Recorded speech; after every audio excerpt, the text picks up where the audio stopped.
بسم الله الرحمن الرحيم. وكان رضي الله عنه لا يعذب الأغنياء ولا يقوم لأحد من الأمراء ولا أركان الدولة، وكان كثيرا يرى الخليفة قاصدا له وهو جالس فيدخل قلبه ثم يخرج على الخليفة بعد وصوله إعزازا لطريق الفقراء، ولئلا يقوم للخليفة وما وقف بباب وزير ولا سلطان ولا قبل هدية من الخليفة قط حتى بلغوا على دم قبوله هدية، فقال له الشيخ ارسل ما بدا لك واحضر معه، فحضر الخليفة إلى الشيخ ومعه شيء من التفاح، وإذا كل تفاة مشهود موقعها، فقال للخليفة كيف تلومنا على عدم يقلنا من هذا وكله مشهود بدماء الناس؟ فاستوار الخليفة وتاب على يديه، وكان يأتي فيقف بين يدي الشيخ كآهاد الناس وصعبه إلى أبمات. وكان رضي الله عنه مع جلالة قدره وبعد سيده وعلو ذكره يعذب الفقراء ويجالسهم ويفلي لهم ثيابهم.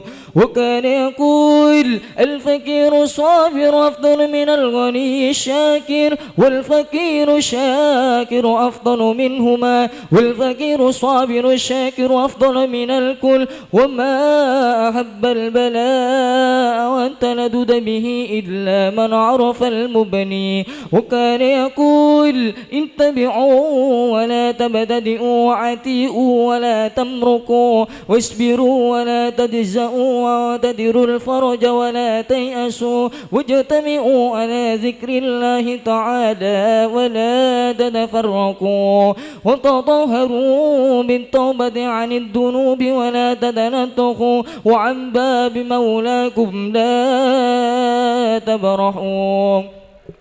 وكان يقول لا تختر جلب النعماء ولا دفع البلوى، فإن النعماء واصلة إليك بالقسمة استجلبتها أملا، والبلوى حلة بك وإن كرهتها، فسلم لله في الكل يفعل ما يشاء. فإن جاءتك النعماء فاستقل بذكر والشكر، وإن جاءتك البلوى فاستقل بالصبر والموافقة، وإن كنت على من ذلك فرض عن تندن. واعلموا أن البلية لم تأت المؤمن لتودك، وإنما أتته لتختبره.